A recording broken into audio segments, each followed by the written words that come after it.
Hello, everyone, and welcome back to another Fighter Heart podcast. Today, I'm sitting here with Brian Bell. What's up, Brian? Great. How you doing, Joe? I'm doing good, man. Thanks for taking the time to sit with us.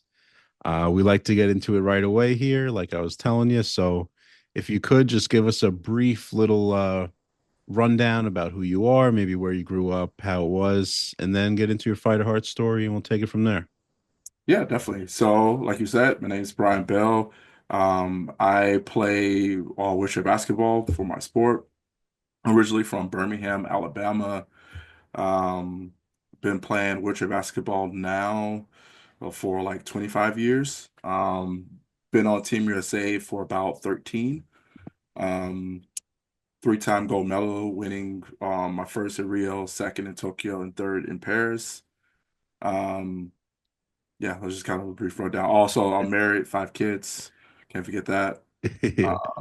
So very, very busy, busy household for sure. Yeah, I could imagine.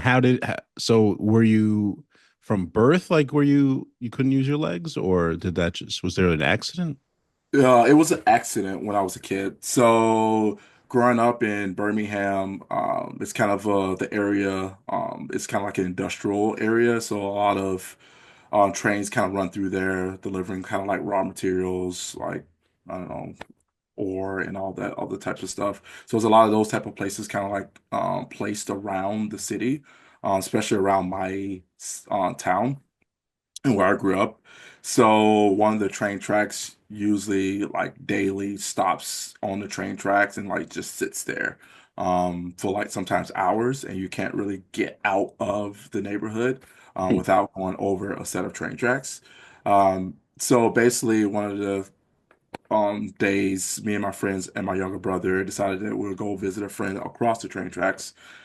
And of course, there was a train on the track, and we thought, oh, okay, we'll just wait. Maybe it's going to go by. But of course, it didn't. It stopped, and it was just sitting there. We waited, I don't know, 20, 30 minutes, and it still didn't do anything. So I thought it would be a great idea to climb the ladder, uh, off the train, climb towards the middle section, and get to the other side and just jump off. But of course, as I was about to jump off, the train kind of started up and like jolted a little bit as I was about to jump off, and I kind of like slipped and fell kind of underneath the train a little bit. Fortunate enough, it only caught one of my legs, and I was able to kind of hop away, and then of course scream for help to my friends, my younger brother, to go get help.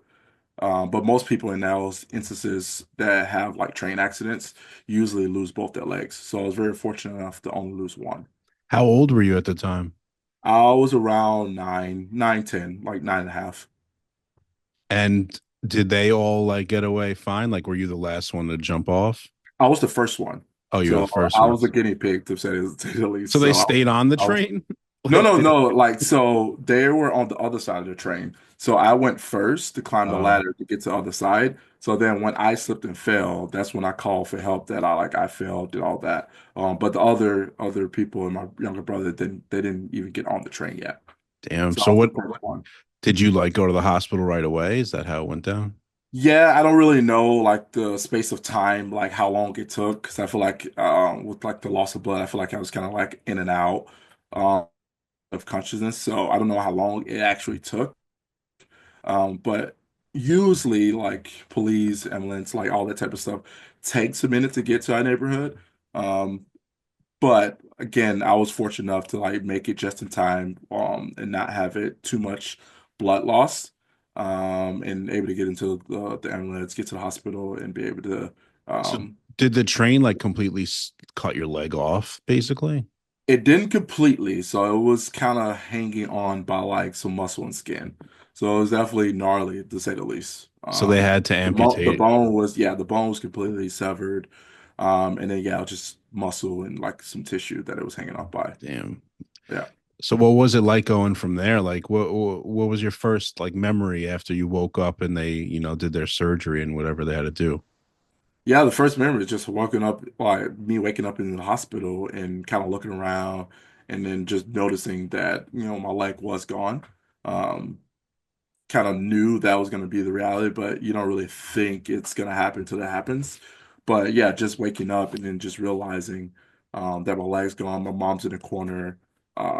Definitely can tell that she was like crying and worried and stuff like that. And then just the doctors coming in probably like a few minutes later after I woke up. And did they say like we're gonna get a prosthetic for you and stuff like that? Yeah, they gave me like the rundown. Like, of course, the leg was completely, severed beyond repair. So the best, avenue was to kind of just completely cut it off, sew everything up.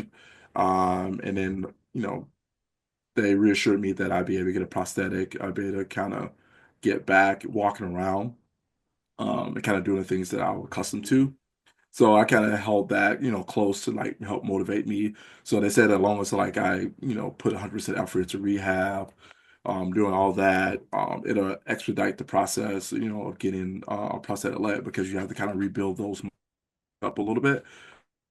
That traumatic, event happening. So like the faster you do that, the faster you can kind of go through or start the process of getting a prosthetic.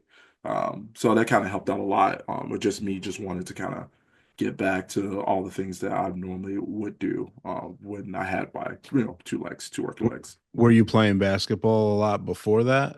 Were you into Yeah, I was playing basketball, I was playing football. I was a very active kid, so I was just down to play any types of sports, but mainly basketball, football for sure. So what made you want to continue playing ball? Well, I actually did do football first. I actually played middle school football on my prosthetic. And it's one of the things I want to do, so I just kind of like, bit like just did it. Gritted my teeth and just did it because all my friends were doing it and I wanted to do it. So I did it for 1 year in middle school. Um, Amazing, amazing time, like amazing experience. Of course, I struggled. It was tough for me, but again, I learned a lot of, amazing lessons I was able to do with my closest friends growing up. So I definitely cherish that moment of being able to say that I played, middle school football or played football in some capacity, on my prosthetic. But What later on, I was able to find wheelchair basketball, and that was a little bit better fit than, missing a leg playing, up I and down never the heard of anyone football. playing with a prosthetic football for sure. Yeah, it was tough. A lot of times I get tackled or like run too fast, my leg will fall off. Like it was a doozy for sure. Yeah, I could imagine. So, what was it like high school you started playing wheelchair basketball? It was around middle school, and then like leading into high school. It was like my last year in middle school, and then leading into high school that I played that I started. Yeah, and what was the like transition like, going from like the first time you played, what was it? Was it like a shock? It was a little bit of a shock. So I didn't realize this, especially right after my accident. I feel like there should be like knowledge they tell you, like after, you lose a limb or something like that, that there was actually a Olympic and Paralympic training center, in literally the next town over. It's basically Birmingham too, but a part of Birmingham, that had a training center there, that have adaptive sports that people who lost a limb, have a disability, can play. So my mom was a nurse at the time in the hospital, and one of her coworkers actually was talking about me and me missing a leg, mentioning to her that there was that facility, the Olympic and Paralympic Training Center there. That it would be a good opportunity to go try out different sports. It may be some of those sports that they have I would kind of fall in love with. And I did. I went to one of those summer kind of camps they hold for the community to have people come try out different sports. So I did that, tried wheelchair tennis, tried or wheelchair rugby or murder ball as they call it, but I was I didn't qualify for that because I wasn't a quadriplegic. But I tried all different types of adaptive sports, but just fell in love with wheelchair basketball. Got in the chair, and it just felt really natural. Yeah, good man. So, I didn't get the timeline. Or is this like high school right now? This is high school, yeah, yeah, Okay. yeah. So Like in the middle school, high school, yeah. when did you realize like, all right, I'm a little better than everyone else? Because you must have been the kind of standout, right? It didn't happen right away, but the coach, who was like working there at the training center, saw me at one of the summer camps and like in one of the ball chairs. And then like after the whole thing was done, I stayed in the ball chair. I asked him like, can I just kind of push around, shoot a little bit longer?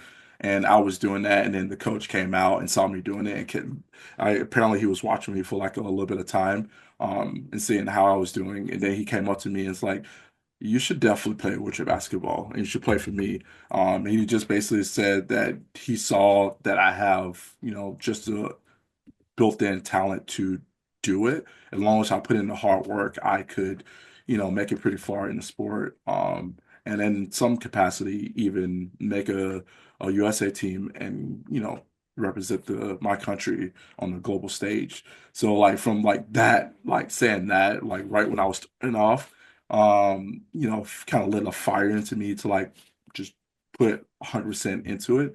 And I love basketball in general, so it was kind of easy to do that. And yeah, I just gravitated to the sport. The biggest thing was getting used to, like, of course, the chair, being able to do everything with your arms. So stopping, starting, shooting, all that, mechanics was kind of like the hard to get around. But like once I got that down, once I like focused on the kind of fundamental chess skills aspects of it, everything else kind of came pretty naturally. So when did you go to college for this, I guess? I Yeah. did go to college, yeah. So after playing in high school for those 4 years, um, there was a college team in University of Alabama, but I decided to go out of state.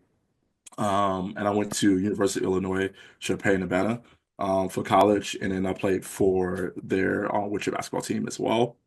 And kind of the main reasons were some of the high school players that I played against um coming up, like they were thinking about going there. So we kind of all talked about like, oh, hey, where are you going?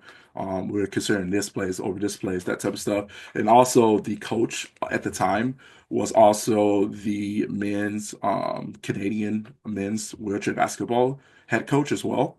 And they've like just won like 2 or 3 gold medals, so I feel like if I really want to make that next leap of getting better, I should go to a guy that has coach, or, gold medal or winning and high level winning team. So that was kind of one of the main reasons why I decided to go there, was kind of the players and then of course the coach. And yeah, season there was amazing. My freshman year, I was fortunate enough with the group that we had, was able to be like kind of like the powerhouse in the college division my freshman year. So we were able to win a national championship my freshman year. That's probably one of the probably um, strongest probably championships, I would say, like memory wise, because there were freshmen coming in, like 2 out of the like 4 freshmen that came in were starters, to just kind of come in and like kind of take it from like the Titans, in the college division. My freshman year was magical. So. How big of a difference did you see, like talent wise, from high school to college? Like, was a big incremental shift? Oh yeah, huge, huge. Because you're training 5 times a day in college, on top of like doing strict conditioning. Like you have a coach that does strict conditioning now on top of your head coach. You have athletic trainers that like help you with recovery. So like all of those kind of nuances that um, helps you, prepare your game, that I didn't necessarily have to a full capacity in high school. I got while in college, so it helped my game tremendously. Because like when I was growing up, my biggest thing is like I'm just gonna go hard to the wall, don't need rest, don't need any of that, and just keep going. But like once I got to college, it's like no, like yeah, that's good that you have that, drive, but recovery is key too. You have to do both at the same time to make it at a top level. So all of those type of things that I learned while I was there, and I was fortunate enough to win 2 out of the 3 like time. Like I was only there for 3 years, but I was able to win 2 out of 3 championships while I was there in college. So you could have stayed for a fourth year, but you decided to what, go pro? Yeah, I essentially like I wasn't doing as well as I wanted to do like academically, that I knew I could have. So I wanted to more focus on the athletic side first. So, and that's kind of one of my main dreams was to make a Team USA. So I decided that I will kind of sit out a year, help coach like the college team on the side. And the following year I just married my wife. And then our plan was to then go overseas, and then me to play professional overseas so then I can help. my chance of making Team USA because that my I would say my third year there at college, I just missed the cut for making the team for London. And it's kind of the same things they were saying to me for the previous team when I tried out for the team for 2008 for Beijing was we don't think you're tall enough because I'm not the tallest guy in the chair. But we know you're fast, you're really, really quick, but we just don't think you're tall enough to guard some of the other bigger guys that you would need to be guarding. But I can't really change my height. I was already sitting close to like the max height of a chair, so I really can't change my height. I could change some of the or add some of the nuances to my game, like oh maybe have like a fadeaway or having some of those type of add-ons to my game, but I can't really change my height. So I thought, well, oh, go overseas and then show them that I can play against some of those taller guys that I will play against if I made a national team. And that's what I did. And it helped out tremendously. I was able to play with and against some of those top competitors in the world. And I was able to make that national team the next quad. Which was what, 2012? 2016. Oh, 2016. Yeah. Can you tell us about what it was like, that first, I guess, practice that you went to for the USA team? Yeah, so that whole like quad was great. The coaching staff were very, very strict, very, very hard on, which I enjoy and I appreciate it because that's kind of like how I was brought up. So that whole like quad leading up to 2016, I felt really confident. I had a really good repair or rapport with the coaches. And like I was having open conversations like what type of things that I need to work to my game. Like, do I need to be fast in this aspect? Do I need to work on a certain shot? Like all those type of nuances of the game. But yeah, once it came around to making or going to tryouts for like being named to go to the Paralympics, of course I was nervous. Um, it was just like waiting to hear my name call. I don't even remember what like order I was, but I was like right in the middle. But like to finally hear the name call was just like a breath of fresh air to like finally make it. All that hard work that I've kind of put in leading up to that point finally paid off. And I wasn't gonna take advantage of it, and I was gonna try to make the most out of it. What I was doing. So how'd you guys do in 2016? We won in 2016. Oh, We wow. every we beat every team in Paralympics. We didn't lose, and I think the closest game was actually the final, and we end up winning by 15. So that was by far, I would say, like our most athletic like team that we had, top to bottom, most close knit team, top to bottom. Um, and we just had like a lot to like prove to the world because we were kind of going into motivation like we haven't had a gold medal in like 28 years for Team USA in wheelchair basketball. And that doesn't make any sense. So we were like, well, we have to like prove the world wrong. Um, we kind of changed up the whole dynamic of like how a team is structured. I feel like leading up to that because a lot of it was like big men in the lower classes and then like everything rotated around like you have to have this huge giant like guys playing. Well, us, like the tallest guy, it wasn't me, but I was the next one. But we were just super fast, like Yeah. the bottom, and we just kept people away from like them getting opportunity to score. Like we pressed for court. We would just be able to get like on chairs and not let them get to the spots that their height didn't even matter. And that was kind of the point that I wanted to get across for all those years. It's like, yeah, might not be the tallest, but I'm faster than most of all those other big guys, and I pride myself in my defense, so I'm not gonna let them get close to the basket. But So yeah, you didn't you that didn't was have amazing. like one superstar, like one Kobe, and then everyone else like trying to help. It was like everyone was had their role. Yeah, our team was never like since I made the team, we've never had like one guy that consistently, oh, he dropped 20, 30 points. It was always like multiple guys, collectively in double digits, or maybe one guy here will score, 15, 20, and then it rotate. Then the next guy will score 15, 20. But we were just a deep team, like top to bottom. We were just lean up. We were just always saying that we were just always the deepest, like core 12 guys in the world. They were even making like semi jokes like we felt like our B team could beat like our A team. Because like we had like Wow. starters and then we had like the next lineup coming up. Like we were just such a competitive group that we were just like, oh, our B squad or this third lineup could be like our starting lineup, like all that type of stuff. And then it was like, oh, maybe our B team can win a gold medal if it wasn't for like if our A team wasn't there, like all that type of stuff that kind of helped motivate all of us. And we were just very competitive. We were very, very close, but we were very, very competitive. It was a good combo. That's awesome, man. So did you go again in 2020? Yeah, Oh no, that was 2020. COVID, right? Yeah, that was COVID, so everything got postponed. We were geared and ready to go for 2020.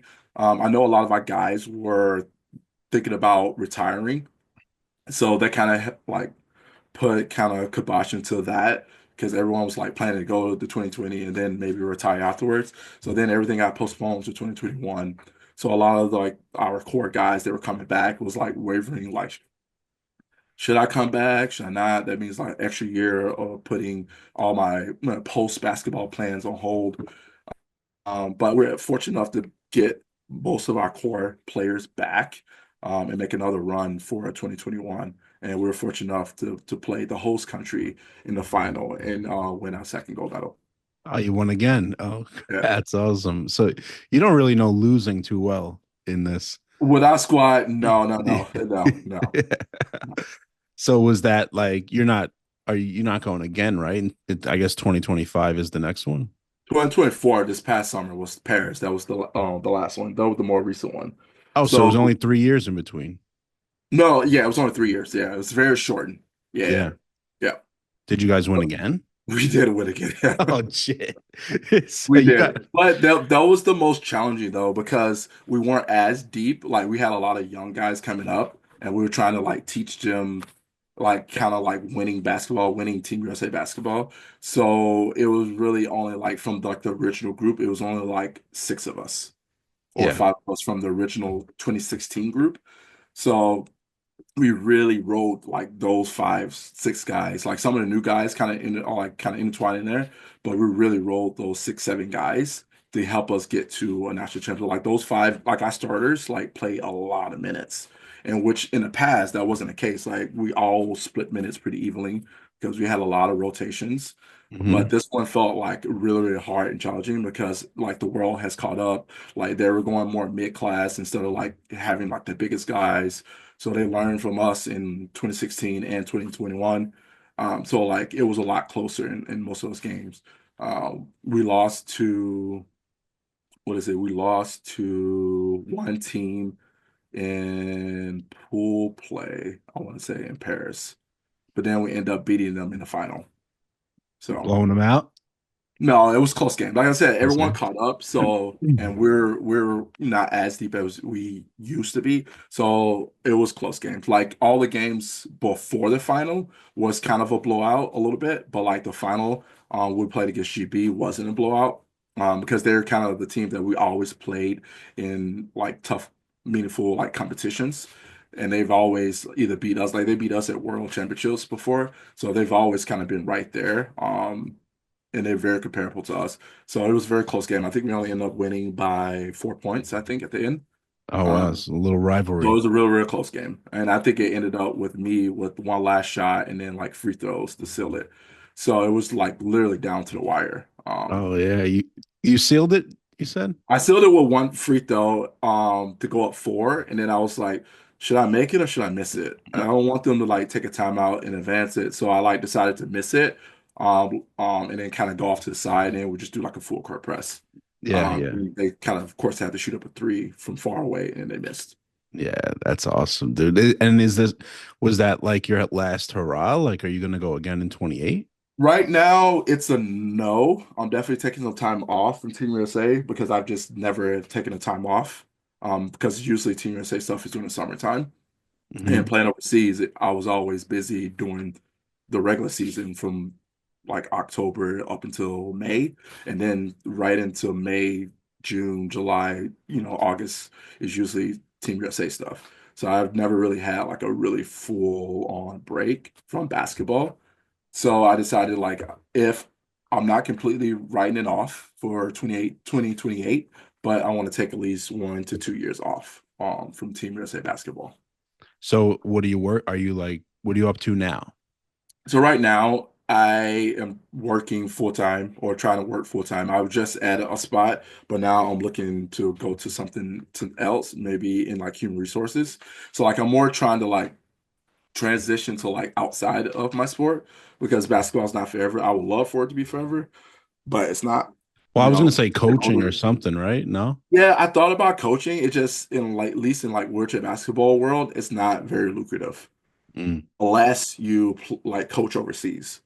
That's where the money is. And I didn't want to like have my family still be overseas. I wanted to come back stateside. I want to be close to family, that type of stuff.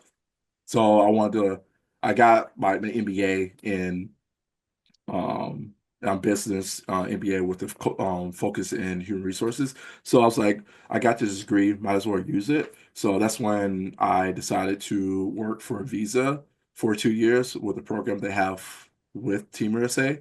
And I was able to kind of get some real corporate experience. And that's where you're trying to angle it out now. That's what you're going Yeah, for. yeah, yeah. Like Yeah. either like stay on and continue with him or like branch out to go to somewhere else. Because right now I'm living in California. I love California, but it's very expensive to live in California. Yeah. And also we're very, very, very, very far away from family. Because my wife's family is in Chicago and then my family's in Alabama. So Oh, we're yeah. far You're all from spread out. Yeah. yeah, from everyone. So I would love to kind of move a little bit closer, not necessarily Chicago or Alabama, but like closer that is easier to travel to. Yeah. Somewhere in the middle, maybe. Yeah. That's awesome, man. So, we're kind of coming down to the end. We like Yeah. to ask at the end, maybe someone out there went through, I know you had a unique situation with the train, um, but maybe someone else who went through something similar. What's some hmm advice you would give maybe to your younger self? That would you learn from it? Or someone else in a similar situation? Yeah, I try to talk and give back to the next, generation, next ballers, future ballers. So kind of like the thing I like to tell them, if I get the chance is especially like the parents because they have a lot of sway, especially if like kids that have disabilities younger and they don't feel as motivated to always, do organized activities because they don't want to be singled out. I would just say to like really, I like to try to talk to parents too, but I also like to talk to the kid as well and try to give them like experiences from what I dealt with. So like growing up, I like to tell them like I would have loved to have found, organized sports even earlier. So I would have had even longer playing wheelchair basketball or any other type of adaptive sports. Because you're around like-minded people, maybe people who have similar disabilities you, maybe someone who has a completely different that you can learn something new from. And I just like to tell them that wheelchair basketball or any other adaptive sports just gives you an opportunity to um like commune with other people in your community. It help me go to college. So it can help you, branch out, go to college, even if you want, go overseas. It's not like everything's on pause or on hold or you don't go anywhere after having a disability or getting in an accident and losing a limb or anything like that, there's plenty of opportunities to succeed and take that. And also, I'd like to tell the parents, like, if possible, just keep, not constantly, really negative pushing, but just encouraging as much as possible because it is a very, very positive outlook if you continue on with any type of organized sport down the road because it is very challenging growing up with a disability, especially, kids picking on you all the daily stuff that you have to deal with transferring all that. It is a daily struggle, but if you get it like a really good foundation of people that understand what you're going through, that it can, help you along with those situations, it'll help in the long run. Yeah, it's a healthy mindset to have, man. Thanks a lot for taking the time, man. Yeah, Appreciate it. definitely. Anytime. Everyone else, that wraps it up today for another Fighter Heart podcast. We will see you again next week.